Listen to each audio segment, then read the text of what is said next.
Every junior dev sees this problem once. And most of them write it twice as slow as they need to. The fix is one line. But only if you understand the first version first. Concatenation of array. Part 1. The brute force. Companies that actually ask this: Google, 4 times on record. Meta, Amazon, Adobe, OpenAI, all on record too. This is a real interview warm-up, not a toy problem. Here's the problem. You're given an array of integers. Your job is to build a new array that's twice as long, where the first half copies the original, and the second half copies it again. 2 copies, side by side, in one output. Said differently, copy the input into the first half, then copy it into the second half. That's it. Example 1. The input is 1, 4, 1, 2. The output is those 4 numbers, then those 4 numbers again. Constraints matter. The array always has at least one element, never more than 1,000. Values are small positive integers. 2 things this tells us. First, there's no empty array case to worry about. Second, nothing can overflow. The constraints already protected you. Pause the video for 10 seconds. How would you solve this, without any tricks? Describe the steps to a friend, out loud. Got something? Good. Now compare with mine. Think of a photocopier. You feed in 1 page. It spits out 2 copies, stapled together in order. The output tray is your output array, fixed size, ready to receive both passes. Before any code, here's the whole algorithm as a flowchart. Top to bottom. First, find the length of the input.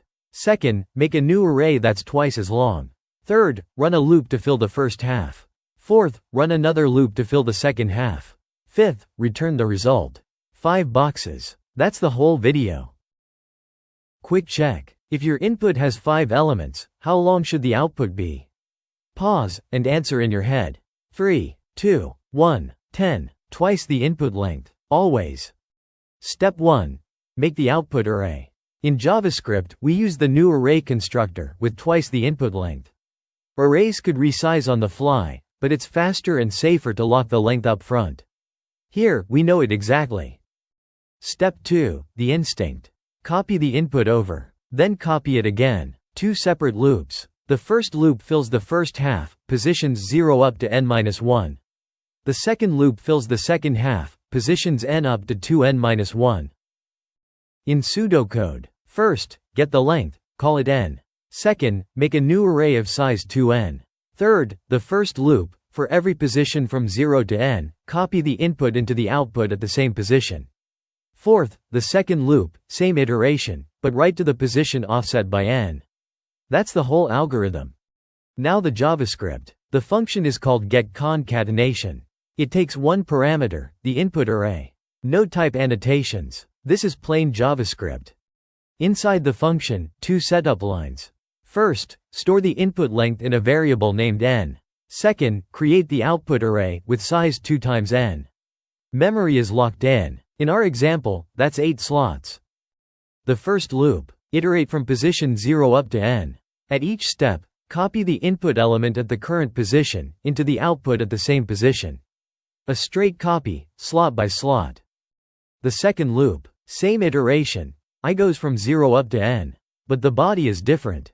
We write to the position offset by n, while still reading from the same position I. Read that twice. Same read, different write. This is the only line that matters in the whole video. Why the offset works. Picture 3 lanes. Top. The counter I, running 0 up to n-1. Middle. We read the input at position I. Bottom. We write to the output at position I offset by n.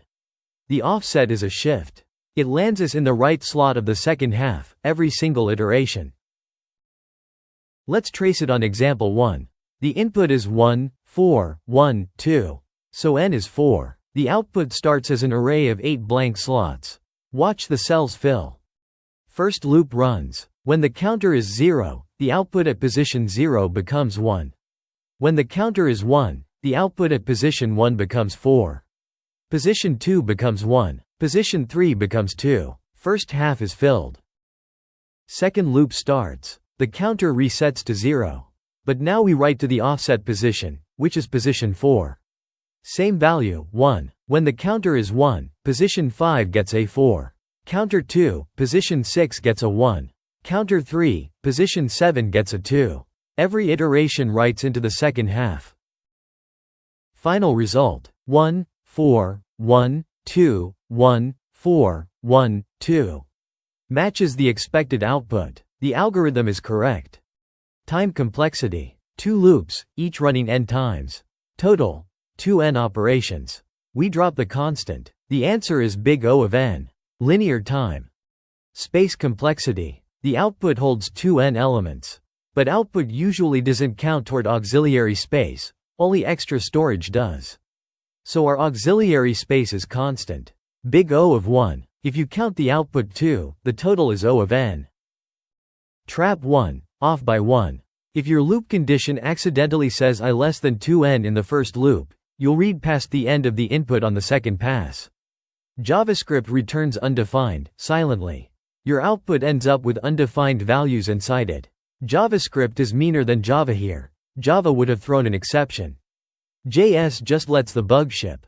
Catch this in your head, before your tests do.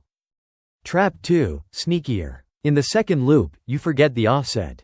You write to the same position I, instead of the offset position. The second loop silently overwrites the first half. The code runs without errors and produces wrong output. Half your test cases pass. Half fail. Hard to spot. Remember the photocopier? 2 passes, 1 stapled output. That's literally what this code does. 2 loops, 1 output array. The mental model and the code agree. That's how you know you actually understand it. This works. It's correct. It's clean. But 2 passes through the same data is 1 too many. There's a 1-loop version using modulo. And it's the kind of trick you'll use again, across at least a dozen array problems. That's part 2. Quick recap. 1. Make the output array, size 2n. 2. First loop copies the input into the first half. 3. Second loop copies the input into the second half, using the offset trick. 4. Time is O of n. Auxiliary space is O of 1. That's the whole brute force. If this helped, part 2, the modulo trick, drops next. Subscribe so you don't miss it.